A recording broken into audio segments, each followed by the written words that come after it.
What's going on, people? We are Tottenham TV, back here for some more content for you guys today. And you guessed it, what we're going to be talking about is the January transfer window. We've had updates from Ali Gold and Dan Kilpatrick talking about what Tottenham's plans are for January, and we're going to start off with Ali Gold. I know there's been a lot being said over the past 24 hours, 48 hours about Tottenham, about where we're going, about if Conte is going to stay, is he going to go, is he going to be backed? We're going to be talking a bit more about that today, but let's start off with Ali Gold's update. I know it has been covered a bit on this channel before, but we are going to talk a bit more about it. And he says that if Tottenham carry on buying young players on low wages in January, who Antonio Conte probably will not use, there are chances he will leave in the summer. Tottenham can't keep operating in that way because it hasn't worked for 20 years now. It hasn't produced titles or silverware. It's produced just one League Cup. Antonio Conte wants to believe he can compete for more than Champions League qualification, which are the owner's ambitions. He wants to compete for titles. I mean, I know you and Brian spoke a lot about this yesterday. In terms of my opinion, I mean, I completely agree with every word that Ali Gold has said there. I mean, we all know that Conte wants to be fighting for titles. We all know that the club's ambitions maybe don't match maybe what Antonio Conte wants to achieve at this football club, which is disheartening. And when you're looking at a club with the targets that we're going for, I don't have a problem too much of going for young players with a high ceiling like the Bentancurs and the Kulusevskis, but they have to be at that level, and anything below that level is just not going to be good enough for what we want to achieve at the end of the day. Yeah, I guess first of all, just talking that Ali Gold update is important. The quotes you read from just there are not from a report or an article. It's from the video that he did last night, which it's an opinion piece, really. Yeah, it's an opinion piece. It's not like he's reporting on anything that he has inside of the club. He likes to go on long talks on his YouTube, so that's coming from there. But I also absolutely agree with everything Ali Gold said. When Ali Gold's starting to get frustrated, something's probably wrong. But I think this is something that we spoke about with Brian yesterday, and it's like, I think Tottenham, and something Ali Gold also mentioned in his video, but I mentioned it yesterday in our video, Tottenham are kind of unsure of what they want to be, I feel like, at this moment in time. They have someone like Antonio Conte who's ready to push on and challenge for titles. He's an ambitious person. He wants to be competing for the top prize. He doesn't want to be settling for fourth or anything like that. Yet Tottenham feel like they're in the middle of a rebuilding process post Pochettino and post Jose Mourinho. The squad needed a lot of rebuilding. We knew that for a long time. And because Tottenham's philosophy when it comes to spending money isn't to splash big money and throw their weight around and challenge the big boys when it comes to players, they have to be smarter in the transfer window, or so they say. And so they have to find deals for players who are undervalued, who maybe have higher sell-ons and higher potential. And does that concur with what Antonio Conte is looking for in terms of when he comes in? He wants a ready-made player for this position. He wants a ready-made player for that position. If he sees a hole here, he doesn't want a player who can come in and be ready in 2 years' time. He wants a player who's going to come in and be ready now to challenge. And that is kind of where I see a disconnect in this philosophy. But I think they can overlap, though. I genuinely believe that the two philosophies can overlap, but you have to be pretty lucky in that sense to make it overlap, because the signings of the Kulusevskis, the Bentancurs, the Christian Romeros, they can work in Antonio Conte's philosophy, and they can work in the Tottenham philosophy as well. But you have to be so particular about the signings, and you literally cannot make mistakes. And also, what you have to do, first, we have to be particular, and you have to get ahead of the competition, because these are players everyone wants. Young players who are great now. Obviously, these are the diamond players. Everyone wants these players. And I think the reason a lot of people are getting frustrated is if you want these kind of players that they're saying, unless you're going for a player who you're not sure about, who you're kind of hoping is going to be good. If you want a player who you're confident, who you're sure about, you have to proactively go out and get them and get ahead of the competition, because there's going to be other people after them. And you look at Chelsea and you look at Liverpool and you look at Arsenal right now, they're making moves in the market for players who are young, good, high value, and obviously looking to impact the game now. Gakpo's not coming to sit on the bench. Yeah. Chelsea is. I know Nkunku's coming in July, but he's not coming to sit on the bench. They're going for Enzo Fernandez now. The Monaco centre back as well. The Monaco Badshile, I think his name is.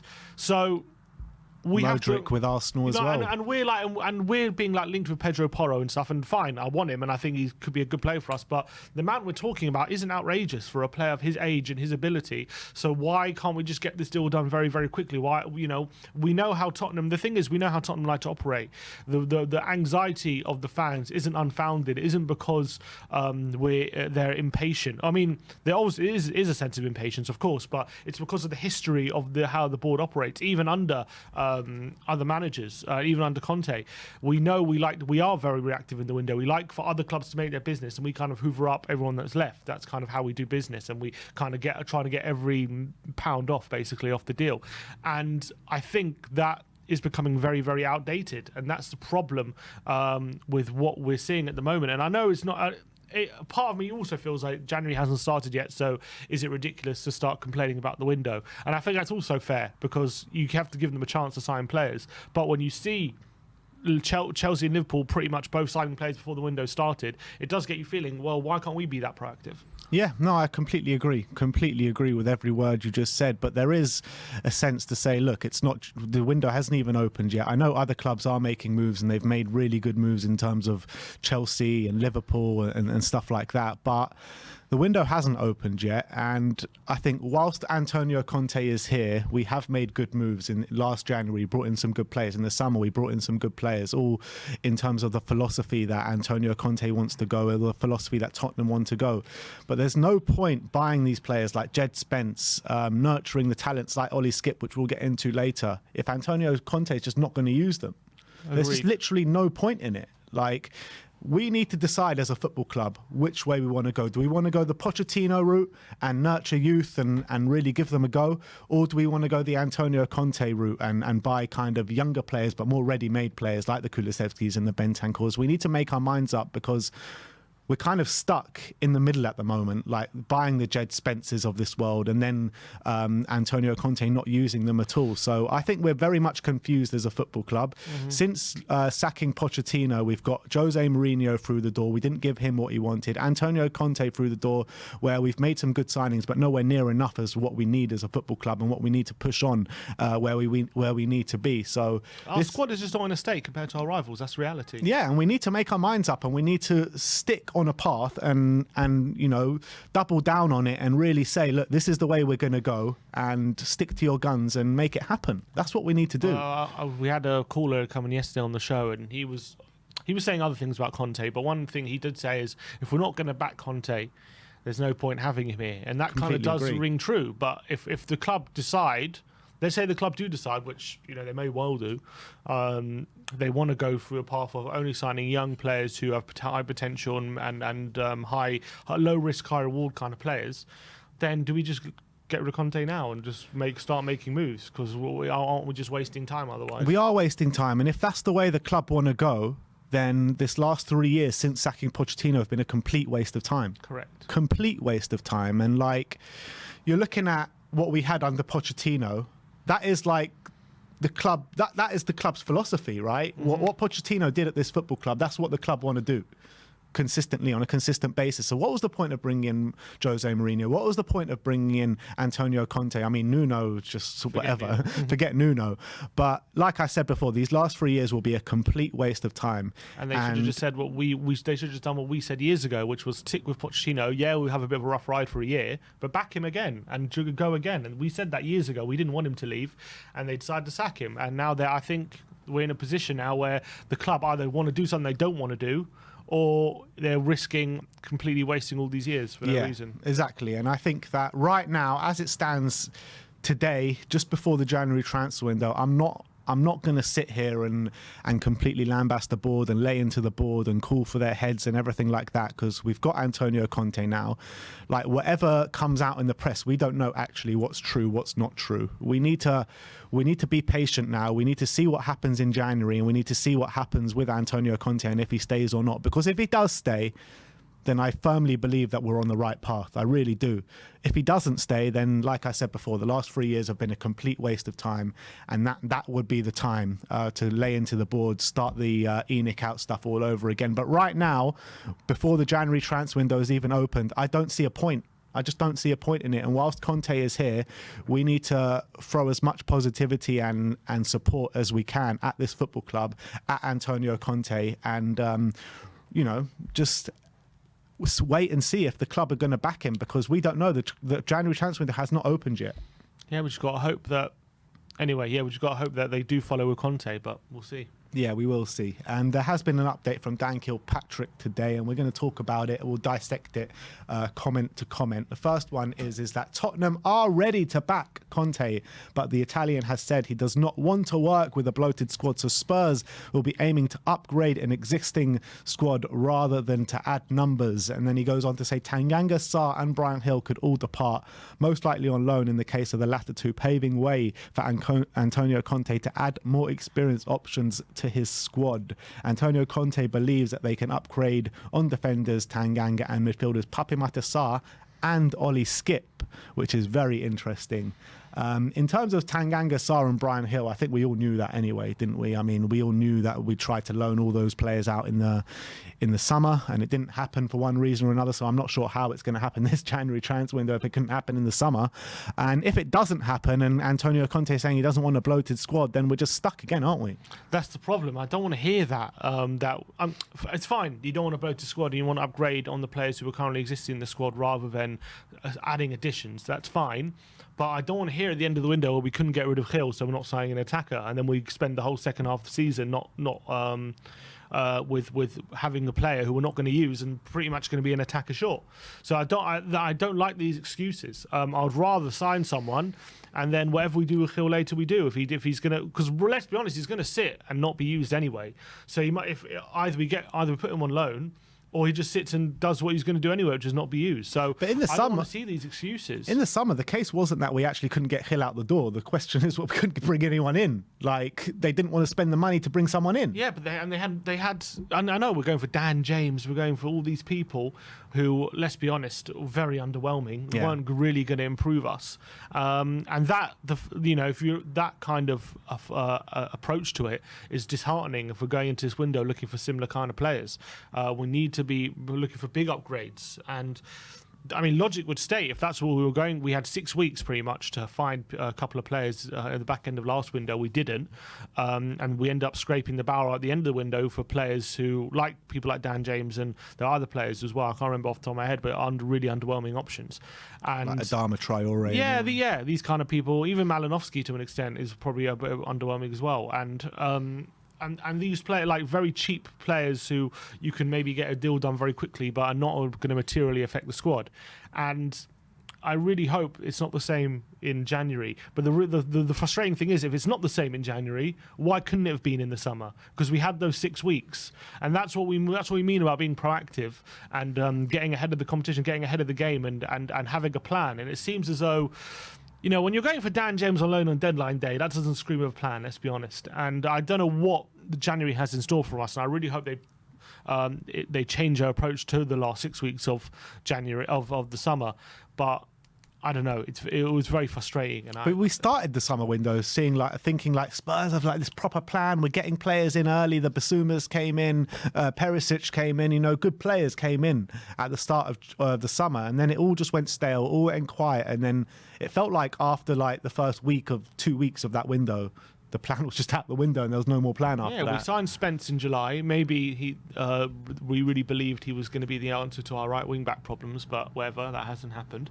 But after that signing, it went really quiet for 6 weeks, and we had fans saying, well, why aren't we continuing? And I was saying, look, we've got 6 weeks, I'm sure we'll get some players through the door, and we didn't. We got no one, and now in a position where we're short in a lot of areas. January is not the window to solve all your problems. It never has been, and we're relying on heavy investment in a market where you're going to have to overpay for players, which this club don't like to do, to satisfy a manager who is going to walk if the squad isn't up to the standard that he believes can compete for a title, and that puts us in a very difficult position. Yeah, it really does. But Ollie Skip, what do you make out of the comments about Ollie Skip saying Conte believes that he's one of the players that can be upgraded? I mean, it's obvious he can be upgraded because he's still a young player trying to make his way. But when Antonio Conte first came to this club, he was one of the first names on the team sheet. He was playing really well in that central midfield role. A lot of managers have come in and said he's the future of Tottenham. Pochettino said it, Mourinho said it, Conte's made really positive comments about him as well. So what do you make out of the Ollie Skip stuff? Well, it's sad if true. If he really believes, it depends what he means by being upgraded. If he means right now we can get better than Ollie Skip, then yeah, that's true. But if he means that he doesn't believe that Ollie Skip down the line at least is going to be a future starter for Tottenham, and he believes that he doesn't have it in him to reach those levels, which everyone was convinced of, then that would be very upsetting. And I don't think that's true. I think he requires more patience. He's had a few injuries. He's had a few problems over the last year. He hasn't played too much football. He needs to get back in a rhythm. He needs to get back on the pitch. And I believe in a few years he's going to be a really good player for Tottenham. But if Conte maybe thinks he's not going to be there a few years down the line when Skip fulfills his potential, maybe that's what he's alluding to by saying Skip could be upgraded, and that would be, for me, frustrating, and I wouldn't want that to happen. I'd rather keep Skip because I do believe he's a good option to have there, especially as a squad member. So I would call for patience on him, but if he does believe it's the latter, that would be really disappointing. It would be. But let's move on. Later on in the article it says Tottenham are more likely to prioritise options up front in January over an attacking midfielder with Richarlison's injury and the noticeable void left by Kulusevski's absence earlier this season. It also says Pedro Porro and Weston McKennie are among the January targets. So what do you make out of Spurs going to prioritise an attacker rather than maybe an attacking midfielder? I mean, if it's someone like Kudus who could do both, that would be the ideal. There's no reason why we can't go for a player who maybe primarily can be our forward player, but also fill in central midfield. I think maybe that's probably the ideal, or actually probably a central midfielder who could fill in up front. That would probably be the ideal. In terms of prioritising, if we're going to have to choose between a winger and a central midfielder, I think I'm not too mad at that, because I think the forward line, we need another body there. As much as we do need a creative midfielder, and we know the system could work without one, with the midfielder we have now, and we do need options in that forward line, because Richarlison has injuries and Son's out of form, and Kulusevski wasn't playing, has been injured as well, and when he was out, there was a big void, and I do believe we really need another attacker. Especially with Lucas Moura as well, nowhere to be seen. Forget Lucas, I think he's finished at this club. Then on Brian Hill, he refuses to use him, so all of a sudden you look from the summer where it's like, okay, we look quite good, and all of a sudden now it's like we actually are a bit short, and we do need another attacking player. Having said that, we don't have any creative midfielders really who can play in either a pivot or a three. So from that point of view, there's a massive hole that still needs filling.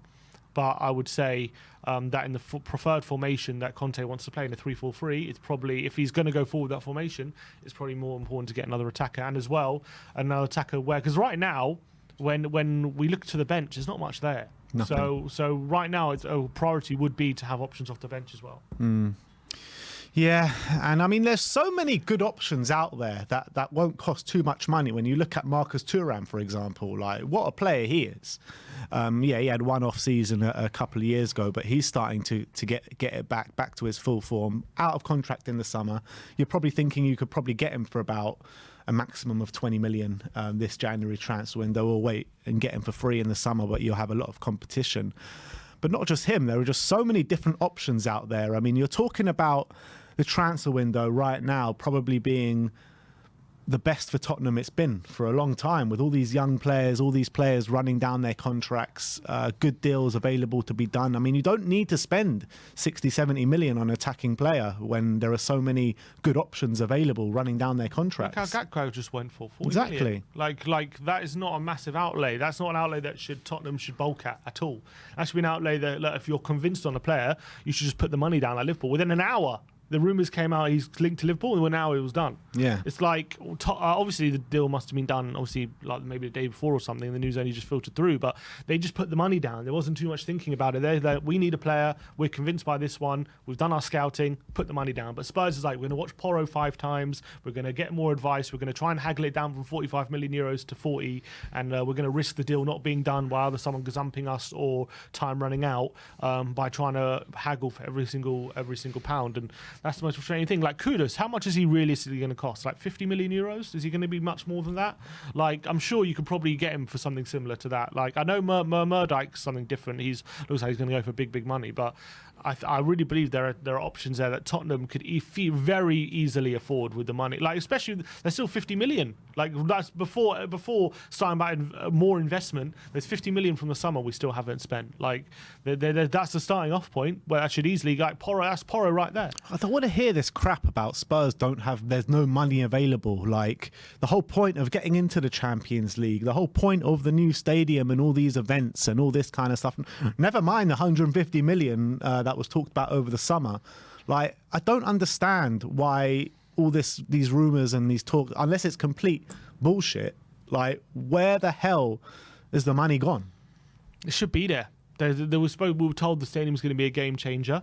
We shouldn't look. I'm all for having a policy where you where you have a really good scouting network and you're going for really talented players who are undervalued. That's fine. But use the policy. Don't let it be your detriment. Yeah, exactly. And also go for them. And I don't want to hear at the end of a window saying, well, we couldn't get rid of this player and that's why we have to settle, and we couldn't find anyone at the market and we got priced out of this one. It's like, there are how many football players in Europe that could improve our squad? Like, I don't want to hear any excuses from this board about lacking in either time or money or anything like that. If you're going to use that policy, then be proactive about it. Go get a player lined up for January. Like, why wait? And your negotiation ability has really fallen poorly for a long time now for this board and how we negotiate deals. And it's like criminal. It's absolute criminal that we're still persisting with these centre-backs that we've got now and the wing-backs that we have. Like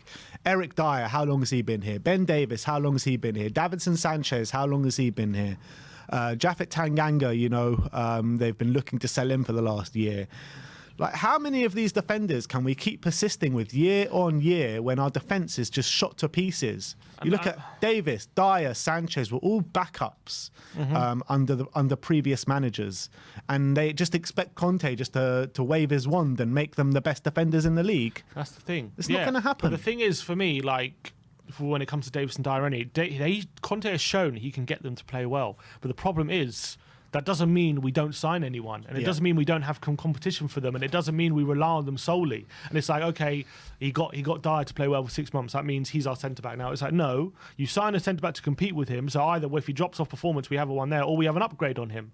Like, I think we're stagnating way too much. And same for Davis. I know we signed Longley, but it's the same for him. We'd be signing competition for him. So when they do fill in, Conte knows he can get a performance out of them, but we're not solely relying on them. Yeah. 100%. And the last bit from this Dan Kilpatrick update says that it is likely Tottenham will enter the market for a proven wing-back because Emerson Royale too often renders Conte's preferred system ineffective. If Tottenham were to target a new right wing-back, one of Emerson, Matt Doherty or Jed Spence could leave. But there has been no suggestion that either of them want to leave. Yeah, I mean, if you're Emerson, he probably doesn't want to leave, to be honest. I think he's probably happy at Tottenham. He's getting game time under Conte. He's got friends there. He's not been there for that long. He probably believed when he signed for Tottenham he was going to be here for a long, long time. He was going to be a success. It hasn't really happened that way. But I can understand if he does want to leave, but we have to do what's right for us, and hopefully we can get someone to give us money for him, or even leave a loan with an option to buy or something like that, because we can't persist with him raining terror down our right hand side basically, and just being like, it's so frustrating watching him trying to cross a ball and pass a ball. It's just, he just can't. At this point, you just have to say he's not going to be able to do it. Like, he's had so many opportunities and he has his strengths, but I just don't think his ability is what's suited to our system, and we are desperate for a wing back. If we had someone of like Perisic's crossing ability on the right hand flank as well as the left hand flank, we'll just be so much more dangerous. They would know, the amount of crosses Perisic. I think Perisic is, I believe he's top of the assist charts potentially for defenders, and I believe he's fifth in the whole league in chances created. And you just saw it at the Brentford game alone. Like I thought he was brilliant in that second half, Perisic. Like time and time again, just putting in quality crosses, and there's nothing coming from the other side. And Doherty can be effective, but he's not a very good crosser with the ball. That's not his strength. He's good at getting in the box. He's good at his movement and stuff like that. But he's not going to take anyone on. He's not going to beat his man down the right hand side.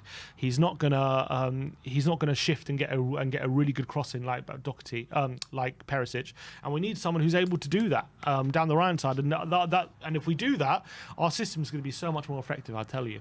And I think that should be number one priority. I think. The most frustrating thing for me is that I genuinely don't think we're that far away. I really don't. Like, I think we're far away from like winning the title or something like that. But to actually get those extra 10, 15 points to get up there challenging, I really do not think we're that far away. I think a couple of defenders, a wing back and another attacking player, and I think we'll be right up there. But I think just the defence alone, if you fix that defence, 2 defenders and a right wing back, 3 players, we will look like such a different outfit. And it will like... You know how a system works. You need to put cogs, and one cog makes all the other cogs turn, right? And that's the same as a football team. We've seen it before so many times with so many different football clubs where they look so disjointed, and then you add one player in there, you add 2 players in there, and everything just looks so much different, and it enables so many different parts of the pitch and so many different areas of the pitch. And I firmly believe that's the case with Tottenham Hotspur now. And if you fix that defence, I believe that we will just look so much better. Like, how many times, like, for instance, just take these last 6 games, for example. Like, we have no problem scoring goals. The midfield as well. I'm liking the midfield with Højbjerg, Bentancur, Bissouma's coming along a bit. Yeah, fine. You can add a bit more creativity in there. But what's letting us down week in, week out is our defence. Every single time. Just factually, I think our attack is, 3rd best in the league, 2nd best in something like that, one of the top in the league. And our defence, I think, is one of the worst in the top half. And that's that I think is there for all to see. Yeah, exactly. And like, we cannot keep persisting with these defenders. And like, whatever Antonio Conte said in that press conference that we don't need defenders, I guarantee you that's not coming from him. That is not coming from him. He knows full well that we need defenders at this club. I think that's a line from the club, something that, he's going by. But I guarantee you, behind the scenes, he is not saying that. Guaranteed. Agreed. But that's just the facts of the matter. And if the club do not want to go the way that Antonio Conte wants to go and get the players in that he needs to fulfill the system, then unfortunately it's probably best for everyone that Antonio Conte does go and Pochettino comes back in, and then you go back in that way. But if that does happen, that shows to me that this club are not really that serious, and the last 3 years, like I said before, it's been a complete waste of time. And I have to be held accountable for that. And I love Pochettino. I love him so much, and I would love to see him back at this football club. But the fact of the matter is, him coming back signals where this club is at and where this club wants to be. And that's just the facts of the matter. I agree. I completely agree. And I think if this does all go wrong for Conte, and if it is because the board aren't backing what he wants, and as much as if Pochettino does come back, and obviously I'm still going to watch Tottenham, and I'm still going to have a lot of love for Pochettino, and I'm going to hope he does well, and I'm going to hope whatever new project we embark on does well. But ENIC will have to be held responsible for their actions, and their actions are wasting the last 3 years, making big mistakes on the last Pochettino era and not solving them, and then also not backing their own philosophy, which they've changed since Pochettino. And that doesn't tell me a board who has a clear vision and a plan. That tells me a board who are just slapping things together and hoping something sticks. Yeah. And they have to be held responsible for that. But until that happens, I'm not going to be starting calling them out. But obviously I'm obviously going to call them out. I'm not going to be arranging protests and stuff just yet. But I think it's right to call them out and put pressure on them to spend and back Conte. But until it really goes wrong, then we'll have to wait and see. I mean, we've said it before how particular windows are like a turning point, or can be a turning point, or it will tell us a lot for what we want to know about this hierarchy. But I genuinely believe now it's like coming to an end now, and I think like this January transfer window, if it doesn't go the way Antonio Conte wants it to go and he ends up walking, that is going to be the time to really, for us fans, to stand up and really go in hard on the board. But until then, I'm not gonna do it. I'm not gonna do it. I'm gonna sit here and I'm gonna wait and see what happens. And there's still a chance. There's still a chance for us to do it. There's still a chance for us to bring those players in and for Antonio Conte to get what he wants. And until that chance is completely gone, I'm gonna sit here and support the football club. And that's the facts of the matter. But that is your update today regarding Antonio Conte from Dan Kilpatrick and Ali Gold. I would be interested to know your opinions in the comment section below. But that is all from us today. Thank you, everyone, for joining us. Like, subscribe, and comment. And as always, come on, you Spurs.